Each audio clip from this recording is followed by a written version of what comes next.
2025, new year, new us. I can't wait to get started. Oh yeah, man, dude, salad mix, bought. Gym membership, bought. I'm gonna go like once a month. Oh, you think that's good? No. Fanny Pack Carry, bought.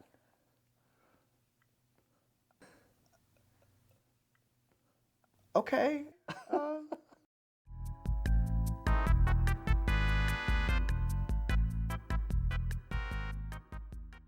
It's 2025 and off-body carry is all the rage. For the past 5 to 6 years, we've seen an uptick in people choosing to use waist packs and other types of bags for concealed carry. So I wanted to take the plunge and try it myself and see, is it more comfortable or is it a liability?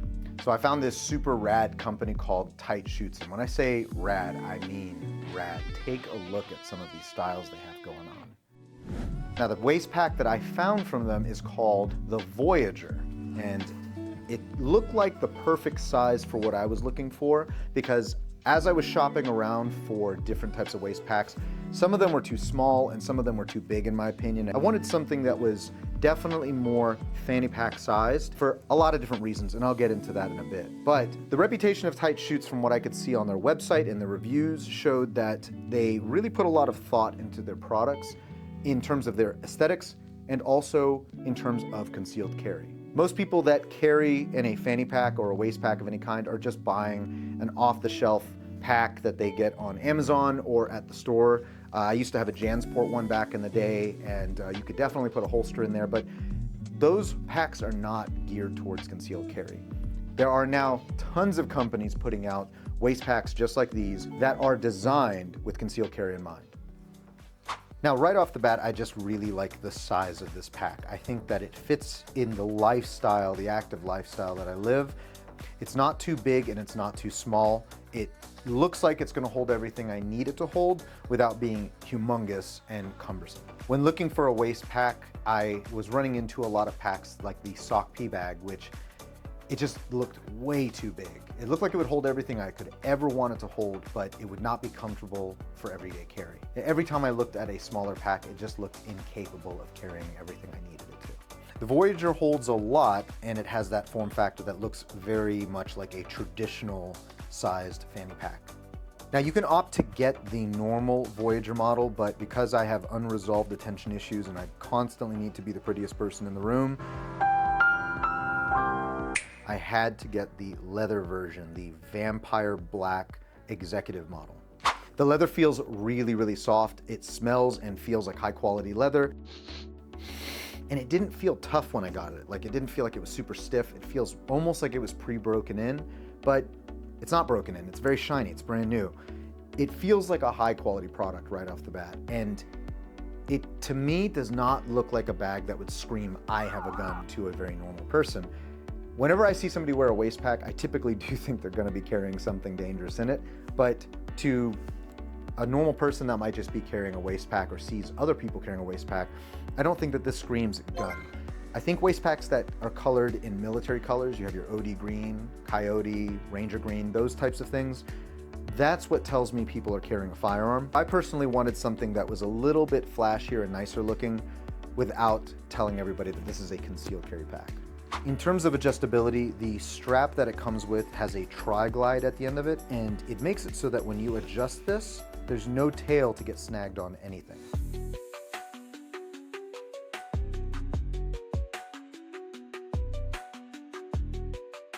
More on this later. On the opposite side of the bag, we have this metal cobra buckle, which I find to be really cool. And the biggest reason why I like this specific one is it's not gigantic. Right? A lot of the cobra buckles that we find on other pieces of gear are like that big. And I just find that they kind of dig into your body. This one's small. It's so small that the leather wing actually covers both sides. One of the benefits of having a waist pack is its ability to move around your body when you need to do different things. This pack is no different. I think it's sized in a way that you can sit and move around and it's not going to be uncomfortable. So say I needed to sit down and the pack is right in front of me. This may not be the most comfortable thing to sit down with if it's right in front of my stomach and my hips, so I might move it off to the side and sit down so that the strap is a lot thinner than this is. But if I need to loosen the bag a little bit, that tri-glide is going to make it so I can do that one-handed and have it be nice and comfortable even in the front. And when I need to get up, it's as simple as doing this, finding that tri-glide, and just cinching it back down. Now, one of the most popular ways to wear waist packs is actually crossbody, and the same deal applies with this. All I have to do is loosen the tri-glide all the way over and bring the waist pack up to the shoulder, very similar to how you would swim out of a rifle sling. And going back to the waist pack configuration is just as easy. You're gonna swim out, very similar to a sling. Find that tri-glide, wherever that is, and it's right there. And just pull it until it cinches. And now you have that normal fanny pack carry. Another reason why waist packs are so useful for concealed carry is if you have to do any work with your hands, you can move the pack to your back around your body. If I need to go down into a small space or crouch down, this is no longer going to hinder my movement. If you're doing this with an inside the waistband carry, especially appendix carry, you're kind of stuck with what you got. But if you have a waist pack, you can easily just move it around to the back. And this is a temporary solution, obviously. And I can go under and I can get whatever I need to get into this little tiny crawl space. And if I had to, I can come back up and the gun is still accessible with all of my gear right in front of me. So far, I don't have any complaints about comfort. I've been wearing it for a few days now and I really like it. I've been able to shift it into different positions depending on what I'm doing, from driving a vehicle, sitting down, or walking around. And every configuration that I've carried it in has been relatively comfortable so far. It took me a while to figure out how I wanted to carry all of my EDC items in this, but I'm really glad I did. I thought I was gonna have to purchase a lot of extra holders and bands to hold all of my gear, and I really didn't have to, which was very surprising. So the pack as is superb in carrying all the gear I wanted it to. But as with all EDC, you want to take the time to shake your gear out and do what makes sense and what works for you. The things that you need to access quickly, you need to have in a very specific way, and the things that you're just carrying around for creature comfort or for non-emergency or essential items, you can have in different parts of the pack. So let's go check out how I set this up and see maybe if it's right for you as well. So I'm gonna break this pack down and pull out all of the things that I decided to carry in it one by one and show you why and how I'm carrying this. So let's start with the firearm itself. I'm currently using this to carry my HK P30 SK with a 15 round magazine. So this is about the size of a Glock 19 with all of the attachments on it. I'm gonna take it out, guys. It is not loaded, just so you know. It is completely clear. It is a medium-sized firearm. Without all of this on it, it is a pretty small gun, but once you add the extension on there, it is a little bit big. Now, the holster I'm using is my inside the waistband holster on a Maxup Edition Velcro adapter. So I'm gonna pull this out so you can see what it looks like. So this is a CNG Kydex holster with an ulti-clip and a Velcro adapter that's wrapped around it. Chutes makes their own version of a holster called the Mars system. It's a very unique system that's magnetic. I chose not to purchase one of those for this bag, but I hope to try it in the future. It actually looks really cool. It also has a way of covering the trigger with a hard, looks like piece of plastic, but it is magnetic and it wraps around the gun. It was designed for the pack. But if you choose to use your Kydex holster, as long as you have some sort of Velcro adapter or maybe you have some sticky Velcro on the back, you should be able to use it. Now on the opposite side, I have some medical gear, and I've always wanted to be able to carry just some basic medical equipment in my EDC carry kit, but I've always not really liked doing it, to be honest. I don't like stuffing my pockets with extra things if I don't have to, and the fact that I can fit a cat tourniquet in there was really cool. I'll show you how I attach that in a second. And of course, a chest seal, and the chest seal is almost the exact size of the pack. It's kind of cool. On both sides of the main compartment, you have Velcro, which allows you to not only attach the holster on one side, but you can attach other things on this side. And the way that I have the cat tourniquet set up is I use the hook that's on this side, and it just attaches to the very top because I do have the chest seals right in front of it.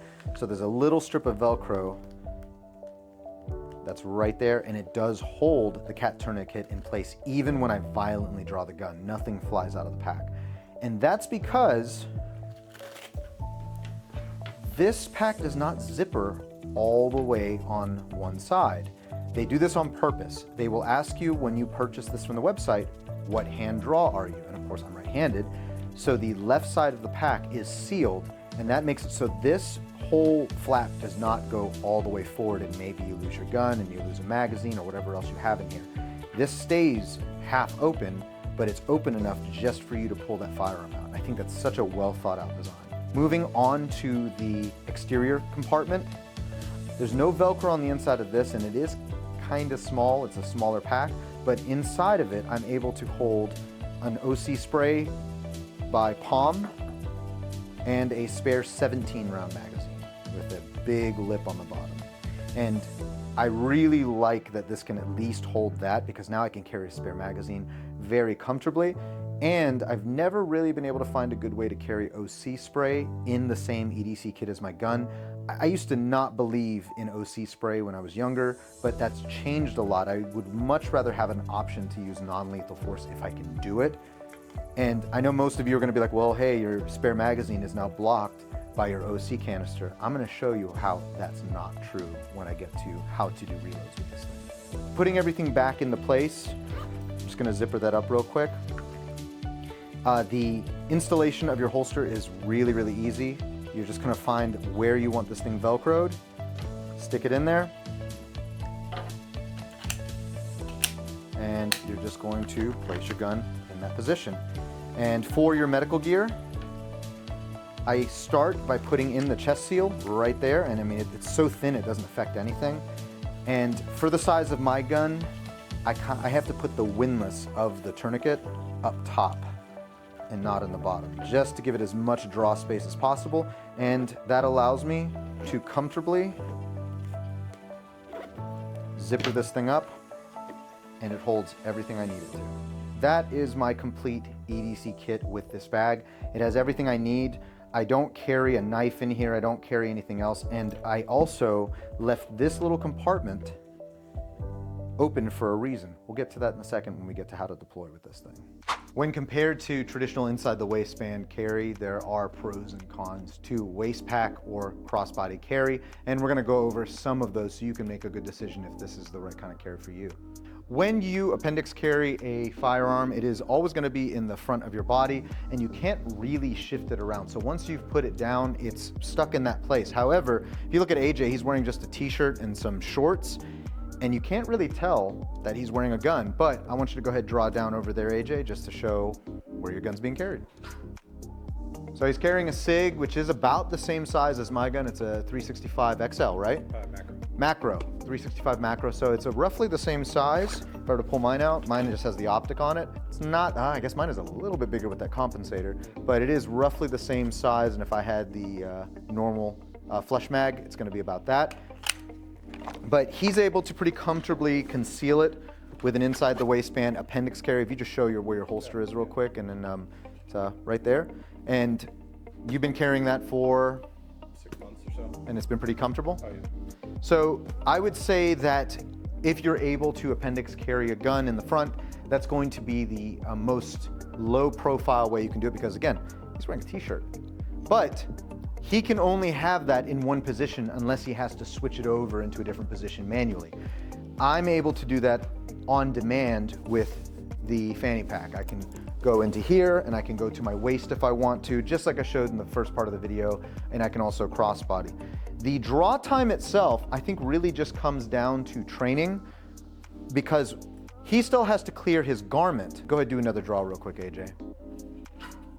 He still has to clear his garment, but I do feel, in my opinion, just because I'm used to that kind of draw, that I'm probably gonna be a little faster with an appendix carry draw, but I'm getting a lot of the comfort that you would typically get with the tight Chutes fanny pack. Because I have a hard holster in here and it's not just floating around with a trigger guard, I feel like I still have a pretty solid and fast draw. And just like anything, you have to practice, right? This is a new system, so if I don't practice with it, I'm not gonna have the right hand placement, but I honestly feel like my draw is pretty decent. If you look at the tab that comes with the zipper, it's actually really easy to grab onto. I can use gross motor skills and just unga bunga grab and it opens, or I can hook with my thumb and do it this way. And the zippers are really high quality. You can feel that they just glide and they're not hanging up on anything. And I don't have to move my hand in a specific way where I have to go up and down. And if I don't, it hangs up. I can just go across. If I just move my hand across, even with this one, I'm just pulling with gross motor skill and the gun is going right where it needs to go for me to draw and pluck it out. And I think that that's really aided with that Kydex holster, very similar to what he's wearing. Let's have some fun with it real quick. Let's see if you'll beat me in your time. And this is going to vary person to person. And make sure that we don't have anything in there. We're gonna do a little clearing. Okay, good. Boom, boom. All right, we're clear. Shooter ready. Ready. Stand by. Throw. That's way faster than me. Do it again. Do it again. Shooter ready. Stand by. Throw. I've been practicing this specific draw for months now with you training me. Yeah, that's true. That's true. The fact that I'm beating you is still not anything that I'm gonna brag about. No, I mean, it just means I have to get better at this, so let's do it again. Shooter ready. Stand by. Throw. Oh, okay. Okay, okay. Stand by. Throw. Damn, I beat you that time. Yeah, I got hung up on. Yeah, it's a technicality. Okay, let's do it again. Shooter ready. Stand by. Throw. Shooter ready. Stand by. Throw. I flipped the safety on while I was drawing. Shooter ready. Stand by. Throw. There is a lot more going on here Yeah. than there is that, because all he's doing is lifting and digging and pulling out that weapon. With me, I have to make sure that that my hand finds the gun in the bag, right? A lot of times it's hitting like the tourniquet or it's going into here. So you have to practice that indexing with your hand to make sure it wraps around the back strap of the gun. So let's do that again. Shooter ready. Stand by. Throw. Yeah. I think that was the first time I beat you and felt like I had a good sight picture on that one. The rest of them I was like, okay, I probably would have hit, but it wouldn't have been as good as I could do. All right, so we're gonna go ahead and see if the waist pack configuration for me is any better. When we are doing this draw, it's different now for me because before I was doing it up here, now it's gonna be in this lower position, but a lot of people do end up wearing the pack like this, so we're gonna see if that changes anything for me. Throw. I'm gonna try moving the pack over slightly and seeing if that gives me a better advantage because I tend to carry like this anyway when I'm on the waist. I don't have it right in front of me. I have it kind of on the leg. So let's see if doing this cross draw motion is gonna get any faster. Shooter ready. Stand by. Throw. I can't take myself seriously doing that. Shooters ready. Stand by. Throw. It's a little behind you guys. Throw.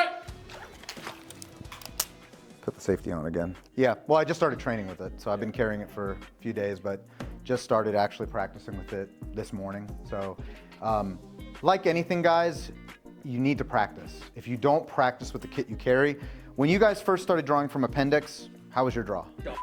Absolutely really bad.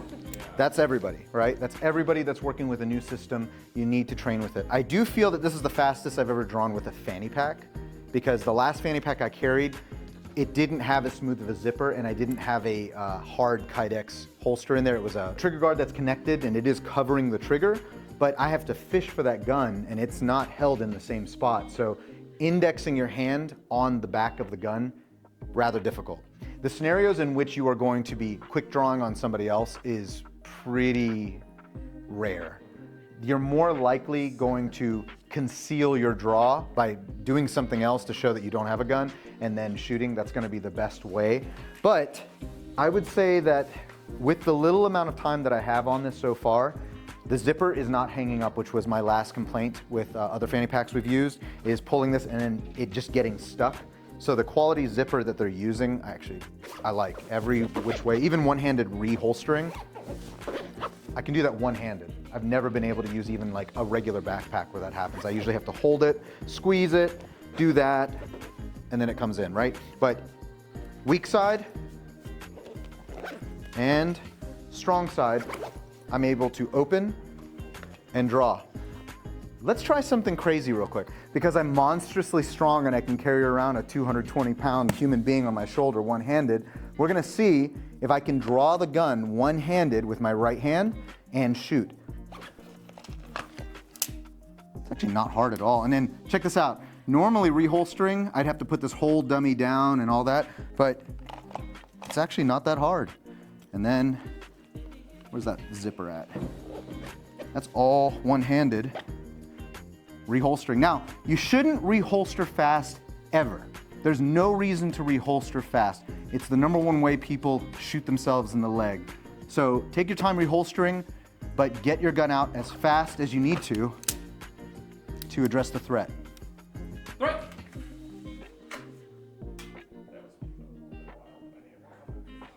It was cleaner, not faster. Yeah. So what AJ is having to do with this whole thing is he's having to pull up his shirt and pin it with his armpit and then pull the weapon out and hope it doesn't get stuck on the lip of his shirt. So I would say that this is where the pack actually has the advantage because the pack is kind of holding open where he has to hold the shirt, the garment up. So when we both draw, my hand's gonna be up here curled. He's gonna have to go ahead and pin his shirt. I'm gonna just do this. And I feel like mine has a lot less work. So when is this applicable? One, my arm is disabled, whatever it might be. It also could be that I'm helping someone get out of a situation such as my wife, or maybe even Kyle. So Kyle is super defenseless, doesn't know how to shoot, barely knows how to fight, just weak individual altogether. So he's gonna definitely need my help. I have to guide him through because he's too petrified to actually go anywhere. So I'm gonna go ahead and hold on to him and we're gonna move. Come on, it's okay, buddy. It's okay, it's okay, oh, it's okay. And if I have to draw and fire at Bob, I'm able to do that one-handed, and then when it's time to reholster, I can reholster relatively easy. Even if I don't have to zip this up yet, it's in the holster, which is kind of nice. But again, I was talking about before, I can close it up one-handed. It's very, very, very effective. Thank you, Kyle. So the external pocket had my OC spray and a spare magazine in it. I'm gonna show you why I put it in that specific place and how easy it is to access those two items. I still have my OC spray and my extra magazine in this external pocket, and I'm gonna show you how I've set it up that I can use them rapidly. So as I open it up, the OC spray is on top of the magazine, and all I have to do is flip it and pull it out. And I'm able to get the spray nozzle oriented to the bad guy much quicker.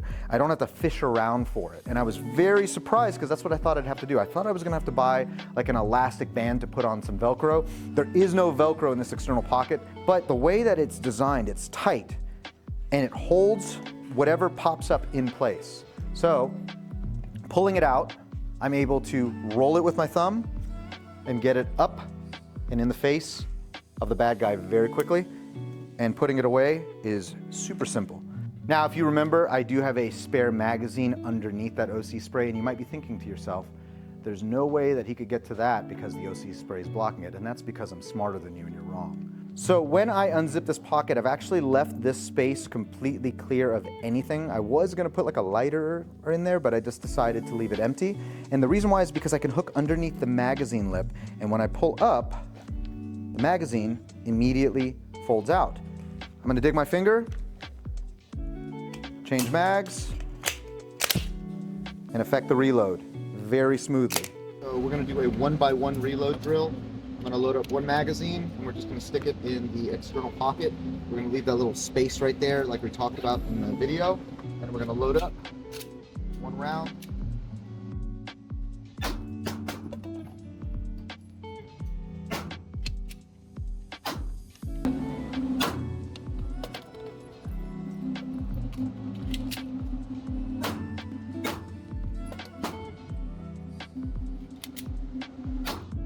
All right, we did it crossbody. Let's try it on the waist.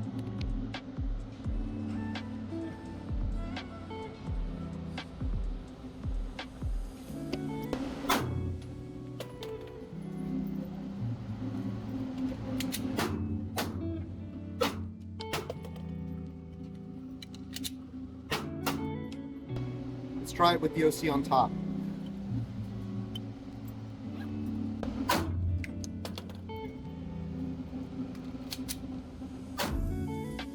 There's no difference. I could easily get this out either way, so this doesn't provide any hindrance. It's pretty cool.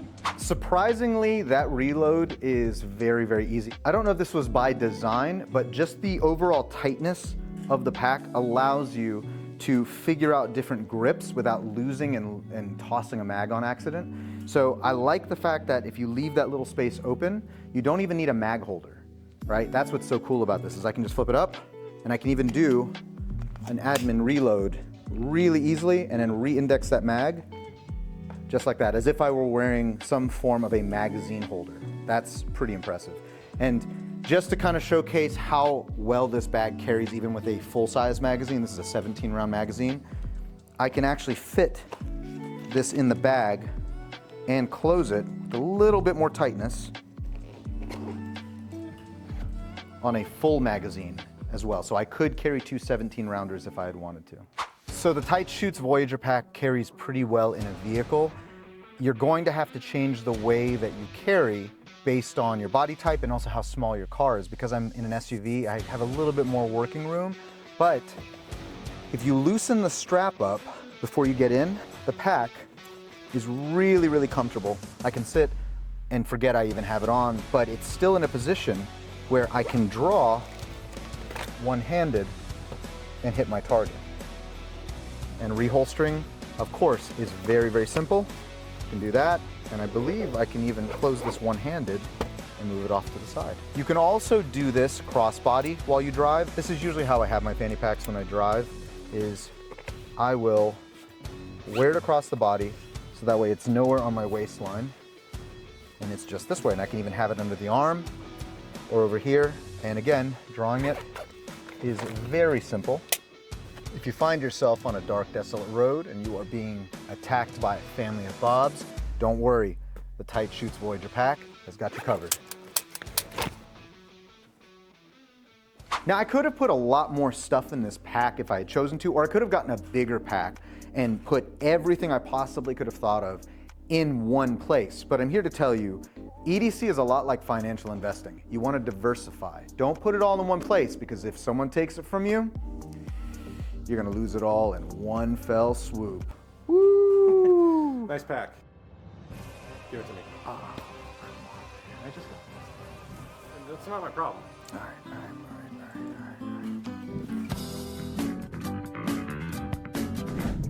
Some pros and cons to consider between Inside the Waistband and Waistpack Carry. Pros for Team Waistpack. Way more comfortable if you're appendix carrying. This versus appendix carry. Inside the Waistband Carry also requires you to wear a belt. And if you're someone who doesn't like to wear belts, that's not gonna work for you. This allows you to wear with or without a belt in multiple configurations.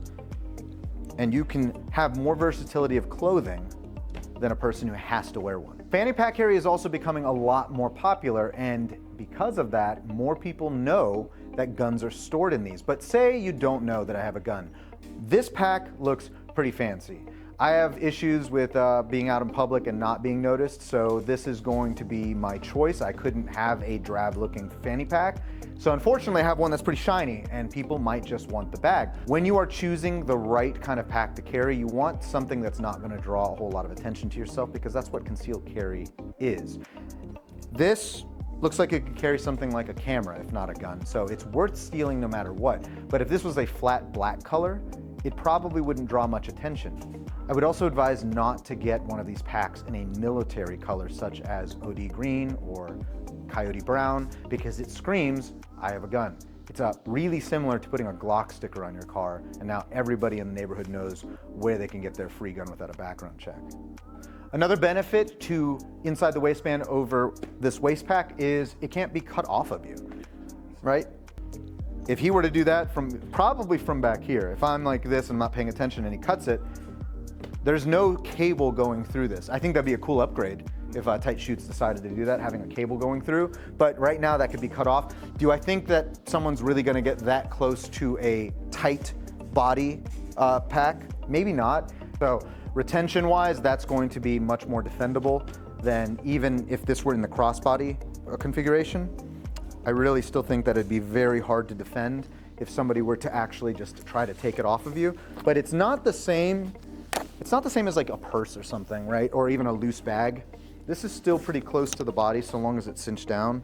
I'm gonna notice if somebody yanks on it, and even if he does that, and I'm able to move away and draw, I can do that, but I think I'm gonna have to fight so much harder than him having to fight over his belt. So if weapon retention is a very big factor for you, off-body carry is probably not gonna be the way to go, and you have to understand these differences before you decide on one or the other.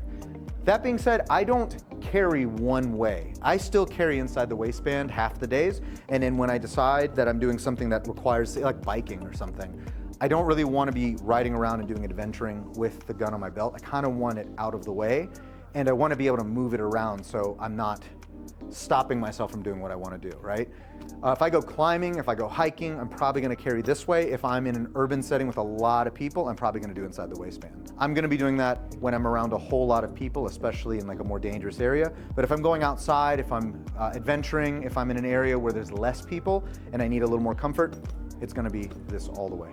This is also much harder to accidentally print or expose the gun. So say AJ accidentally lifts up his shirt for a brief second, does that, stretches, his gun shows. If I do that, nothing happens. Even if I'm moving this around, no one can identify that I have a firearm for sure.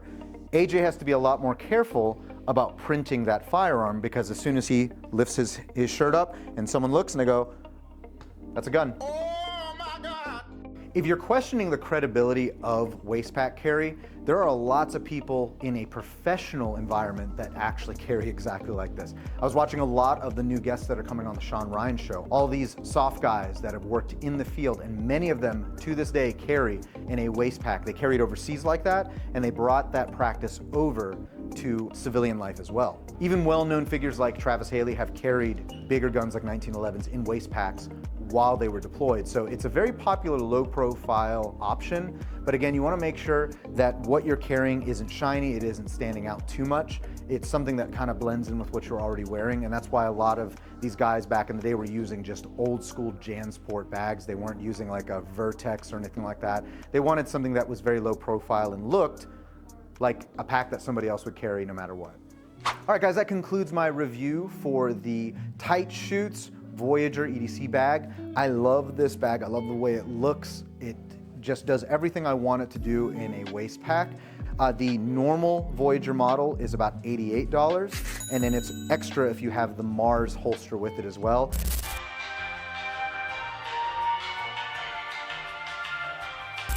I think that if you were just looking for a general bag to carry and do EDC work, I do think the $88 is worth it for the bag itself. I haven't tried the Mars holster out yet, but I do plan on getting one to see if it's worth the money.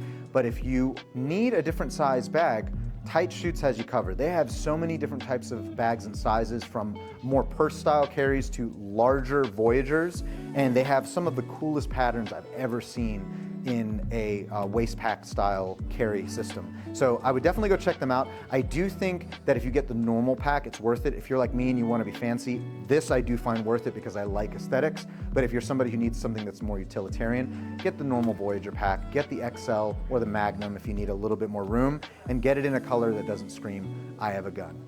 That's all I got for you guys today. Stay sharp, stay safe, and keep training. A bag like this can be used in a formal setting as just something that you would wear. I don't know why you would wear a waist pack as a fashion piece. That's a proper princess carry. 60 pound, I don't think it's 80. Don't smack its like. That's not his. You need a lesson in anatomy. That's his thigh. That's exactly. That's his.